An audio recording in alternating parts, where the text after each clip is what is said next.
Hello once again, how are you doing? It's Damon from Damon's List, and today we're going to start revisiting and rebooking the WrestleMania that are deep within the Attitude Era. So, I did the last one that you saw was WrestleMania 15, and I'm going to do 15 and 16 in a group. Afterwards, uh,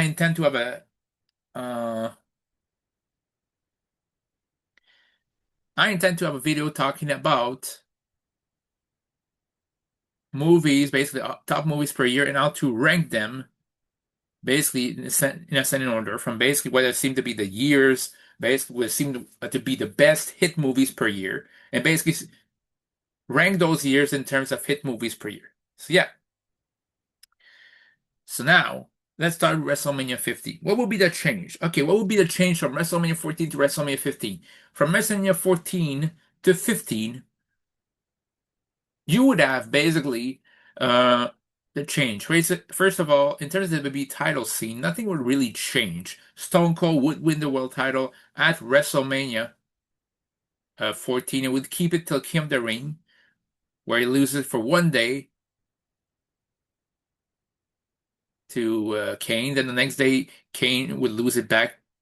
Actually, I would change a little bit. Kane would indeed lose the title back to Austin, but wouldn't be exactly the same time. Wouldn't basically be uh he wouldn't lose it back immediately to Austin. He would lose it back like maybe I would have it that he loses the title back at Fully Loaded. You can have basically Kane and The Undertaker win the tag team titles from Undertaker and Austin win the tag titles from Kane and Mankind. You can have it happen basically at a Raw and then lose it back 2 weeks later. Okay, but I would have at least Kane have a 1-1 title reign because I don't see any other point in Kane's career where a WWE title reign would be feasible. So that's what I would do. Then Austin would keep the title until, basically like in real life, till breakdown or till Judgment Day. And the same thing happens. You have Rock, Mankind, Rock, Mankind, Rock. And you go and on to WrestleMania, Rock is WWE champion. That doesn't change. For the Intercontinental title, I would have Rock lose it to Triple H. Shamrock wins the title.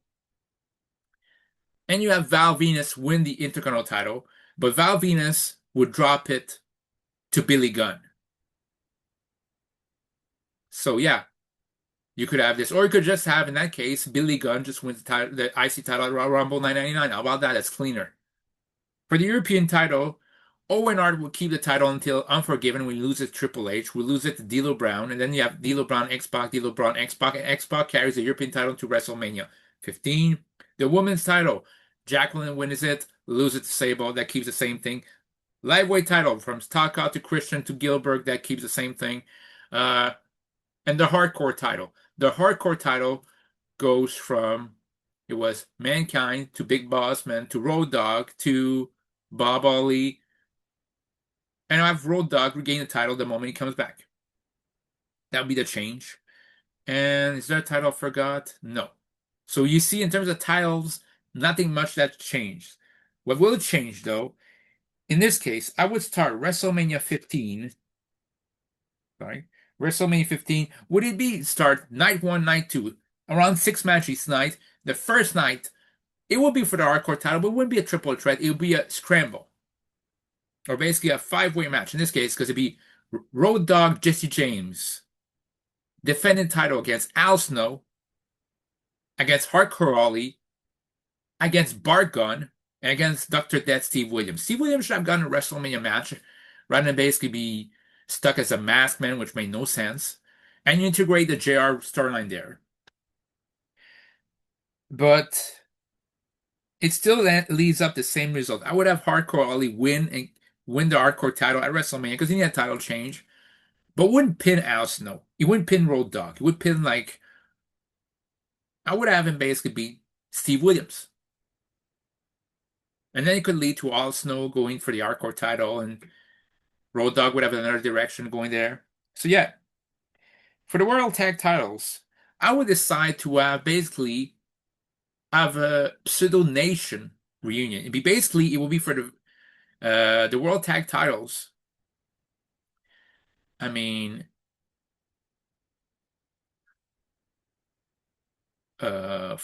I would have basically, like for DX, that's the one thing I forgot in terms of singles tag titles. I would have Foley and Funk lose the titles back um, to the New Age Outlaws at Unforgiven 998 to mention the new and improved DX. Like it's a new improved DX because they regain the titles. Then you have them keep the title till they lose it in June to Kane and Mankind. We'll lose it on Raw to Austin and Undertaker. We'll lose it back to Kane and Mankind. You would have the Outlaws win the title back at SummerSlam. Uh, and we would lose it to Owen Hart and Jeff Jarrett, but they wouldn't lose it to, because I felt like Ken Shamrock and Big Boss and getting tag titles felt nothing. Felt like a just cheap thrill. They wouldn't win it back. They would win it, sorry, in early December, and it would lose it around Royal Rumble time. And I'll say why. And afterwards, you would basically, they would lose it to the APA. So yeah, they would lose it to the APA. And APA will go to WrestleMania as the World Tag Team Champions. So the World Tag Title match will be set up same way, similar way. It'll be basically a battle royal, and the last two members, the last two participants would challenge for tag titles later on that night. That's the same lead up. And the APA will face D'Lo Brown and the Godfather. And I would have D'Lo Brown and Godfather actually win the tag titles. I felt like D'Lo Brown always was a tag team match at WrestleMania, never had a singles match at WrestleMania, and not that wouldn't rectify this, but I would want at least him to get a World Tag Team title match and a World Tag Title victory for D'Lo Brown. So why not? It's not gonna hurt. Third match of the evening. It's a title match, or is it? It's B. Gilbert defending against Gilbert defending against S.A. Rios. This is a 5-minute match. S.A. Rios wins the title there. So 3 matches, 3 title changes on that night. Then you have a 6-man tag match. Edge versus Christian. Edge and Christian and Gangrel, the Brood, taking on the Corporation's team, the Test, Big Show, and the newly hired Steve Blackman. And miscalculation occurs when Big Show tries to, I don't know, hit the WMD on one of the members of the Brood, who's holding, let's say, Steve Blackman up. And by mistake, Big Show nails Steve Blackman, knock him out.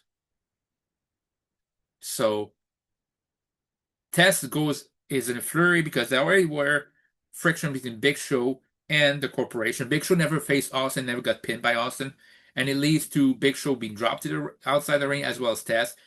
Edge hits the flatliner to Steve Blackman. They win. So they win, and after the match, Big Show nails Test with the showstopper choke slam and punches out Vince and turns face and goes away from the Corporation. In a penultimate match, since Mick Foley lost the title to The Rock and Mr. McMahon tries to make it super hard for Mick Foley to even sniff the WWE title, it'd be basically saying Austin and The Rock is the main event of WrestleMania, sets up the same way as in real life. Except, in this case, if Mick Foley if we're to beat the next opponent in an hardcore match, he gets to join the main event of night 2, the actual main event, as a triple threat match for the WWE title. And the person he has to face is longtime friend and mentor Terry Funk. So you have Mick Foley versus Terry Funk in a no holds barred match at WrestleMania. And this is where you can up the stake. You can basically have Foley with a baseball bat, basically, which kind of baseball bat he would use against Terry Funk. And it would help him win against Terry Funk WrestleMania. So basically the main event of WrestleMania night 2 will be a triple threat match between the two ones in real life and Mick Foley. But what will be the main event? What will be the main event of night 1 of WrestleMania? It will be Undertaker versus Big Boss Man. It wouldn't be Hell in a Cell, it'll just be a normal match between two people who are undefeated at WrestleMania. People forget that Big Boss Man went in that WrestleMania, undefeated WrestleMania, because he won at WrestleMania 5, 6, 7, 8, whereas Undertaker started the streak and basically was, at that point, 1, 2, 3, 4, 5, 6, 7, he was 8. It was 7-0 before WrestleMania. So whoever wins is going to be undefeated, and whoever loses would have its streak broken at WrestleMania. You would basically say one of those two people have to lose at WrestleMania, And indeed, Undertaker beats Big Boss Man for the main event of night one of WrestleMania. Night two would start with another outlaw. In this case, will be Billy Gunn defending IC title against Goldust, against Val Venus, and against Ken Shamrock. Ken Shamrock and Val Venus outsold each other on the outside. And rather than basically having the IC title changed needlessly on the Raw next night, I would have the IC title changed here. Goldust win the IC title. Boom. And that's where I would go. In the second match of the evening, it'd be Jeff Jarrett against Owen Hart. And then the lead up to this, Owen Hart does turn heel against Ken Shamrock the day after Unforgiven 1998. He has a feud with Ken Shamrock. He actually looks better off, and he actually does pin Triple H a couple of times on Raw. Because I want him to be at least an upper Carter heel, and then basically Triple H punching bag, which is what it felt like. Which is why his face turn like didn't work as well. And I will basically have afterwards, immediately after the Shamrock feud at SummerSlam, we start teaming. Wouldn't feud with Dancer, we would start teaming Jeff Jarrett, and they wouldn't win the tag titles like in early December, but there'd be friction. And it wouldn't be friction because of anything, but it'd be friction because Jeff Jarrett keeps saying he's a second generation superstar, and his father is the best one, basically he's the best father or any first generation superstar it could be. And I always bugs at Owen Hart, who's teasing basically to turn back as a face because people started to really appreciate Owen Hart back then. And in the lead up to Royal Rumble, they're in the Royal Rumble, and it's every man for himself. And you're right, there's a bounty for Austin, but there's also Mr. McMahon. Mr. McMahon who screwed Brett. It's always basically being in the lead up to this. So in the lead up to Royal Rumble, Owen Hart just says, I have to win it. I never won a Royal Rumble, and I have to win it for his family. Like 5 years beforehand, my brother Brett won it. He wouldn't say Brett, he would say my brother won it one. I want to win a Rumble too. So it goes to Rumble. In real life, it was one of the worst Rumble ever because there was only one story, was Austin McMahon. And if neither was on screen, nothing had really happened. So they come down to the Royal Rumble 999. The final four are the following. Well, the final five. You have D'Lo Brown, Owen Hart, Mr. McMahon, Big Boss Man, and Stone Cold Steve Austin, like in real life. So the first one will be eliminated of this one, although unlike in real life, it would be D'Lo Brown's getting eliminated by the Big Boss Man. Big Boss Man then knocks out Owen Hart with his nightstick, but Owen Hart stays at ringside because he just falls through the ropes. He's not eliminated. That leads to Austin using that opportunity to stun the Big Boss Man and close him out of the ring. So you have Austin McMahon, and basically you have Austin McMahon, and for the entire time you think, okay, those are the final two. Austin basically toys around with McMahon. Like it was a spray. He knows he can throw him out anytime, but he doesn't want to. That leads to The Rock coming out to distract Rock, who wins the WWE title match that night at the Royal Rumble. It leads to The Rock distracting Austin, and Austin falls, takes the bait, and leads to McMahon eliminating him. And you think for a while, like he still tears his shirt off, like he's basically, like he's all Hogan, and basically the stooge comes in.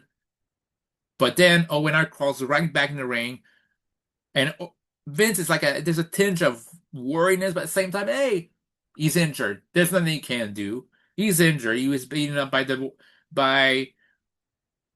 crowd. So basically, he was injured by the Big Boss, right? So he still milks the crowd, and you have the stooge, Gerald Briscoe, Pat Patterson, try to ambush Owen Hart, but Owen Hart backdrops both of them out, and he does what his brother Brett does. He plays possum. Then he falls to the ground, and you think, okay, that's all he could do. So Vince grabs him basically by the trunks, basically by singlet. You think he's going to throw him out, and he tries to, but Owen Hart reverses like Alberto Del Rio did in 2011 and throws out Vince McMahon. So the winner of the 1999 Royal Rumble is Owen Hart, and he effectively turned face here. Now, after the match on the Raw afterwards, they basically say, what are you doing? Vince was supposed to win. Basically, Jeff Jarrett basically had a deal with Vince that, hey, If I can't eliminate Austin, we're gonna make sure that Vince McMahon wins because he promised us a bonus. And Owen Hart was saying, I didn't do it for any bonus. I did it for my family. I did it for me. I want to win a Rumble. And subsequently, by being a winner and eliminating the most hated villains, Owen Hart turns back face instantly and actually gets one of the biggest pops. But Mr. McMahon said that wasn't supposed to happen. I forbid you, Owen Hart, to go to WrestleMania with this. Commissioner Shawn Michaels basically doesn't like Owen, but he still did win the Rumble, and you get it against you, McMannequin. So it leads to Owen Hart basically says, if it means that much to you, I will face you at St. Valentine's Massacre. Basically, provided that you still face, let's say, Stone Cold Steve Austin later on that night. So Vince McMahon has to wrestle twice, and he refuses. But Shawn Michaels says, "I can rule over anybody that's not Stone Cold Steve Austin." So whether you like it or not, it's gonna be Owen Hart versus McMahon, and be McMahon versus Austin at 7 times Massacre. So Owen versus McMahon happens, and if McMahon wins, he wins the #1 contendership at WrestleMania. Oh, it's basically a one-sided affair until Jeff Jarrett comes down to ringside, and you think Jeff Jarrett's gonna he's clapping at first, whatever. So at first, there's Big Boss Man interfering, and it's attacking Owen Hart with a nightstick. And Jeff Jarrett comes out, and you think he's gonna interfere. No, he takes the guitar and slams into Owen Hart, effectively staying as a heel, and Owen Hart completely being face. Vince just pins Owen Hart 1, 2, 3. So, and then he leads up to the main event with Vince and Austin. Same thing. So you start off the night as the opener, and then basically the first two matches are basically Vince opening and ending the card, and Vince, like in real life, lose the match against Austin in a cage match. So that leads to Owen Hart. I want him to win a Rumble, and he did. I want him last year to main event WrestleMania, and he did. So now he wrestles Owen Hart versus Jeff Jarrett, and Owen Hart wins. He keeps his winning streak alive at WrestleMania. So WrestleMania 13 could have been a draw. So he wins at WrestleMania. He keeps the winning streak alive. And he keeps his Emperor Carter. And he stays as Owen Hart until his contract, I think his contract was due till 1999, 2000. But after late 1999, he takes a hiatus. And that's it. So that would happen. Like, he wouldn't be Blue Blazer. So that would basically be a massive save there. So that's how I feel. And it would be Owen Hart have at least a last hurrah, a great hurrah at WrestleMania. Then, in the third match of the evening, LOD beats DOA. Nothing happening. It's 8 minutes still. Then, for the women's title, it'd be Sable versus Ivory versus Jacqueline versus Luna Vachon. I think it was basically, it's a crime that Jacqueline never had an official match at WrestleMania. I would rectify that. It's also a crime that Ivory, the only match she had at WrestleMania was a squash match, where she got squashed by Chyna. Again, I would rectify that. And it's a third crime that Luna Vachon never was a women's champion. I would rectify this, and Luna would pin Sable, basically, as a revenge, and as a thank you from last year. So Luna pinned Sable to win the women's title. I mean, Sable was gone months later and did nothing of note afterwards, so why not? But say Luna would be company with Tori. Tori was not ready to be in the world title, women's title scene. Honestly, it's not the character. It's not the wrestler. It's the character wasn't ready, and I thought she didn't connect as much. So why not? And afterwards, for the European title, Kane and Shane McMahon take on X-Pac and Triple H. And I thought it would be more iconic if Triple H turns heel in this match. Not helping somebody retain the European title, but to cost X-Pac the European title. It'd be the heel turn of the night. Kane looks like he's going to pin. You think Kane is going to pin X-Pac, but Shane tags himself back in and wins the title. Kane being betrayed, basically, you can have Kane, or basically in that case, you can have Chyna and Triple H betray. You can have Kane and Triple H betray Triple H and China, sorry, betray X-Pac.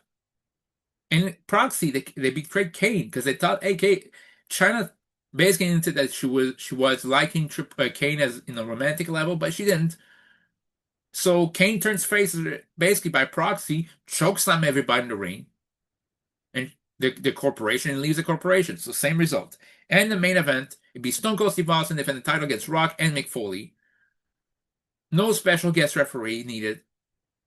And it leads to Austin, like basically the corporate McMahon tries to interfere, gets a mandible claw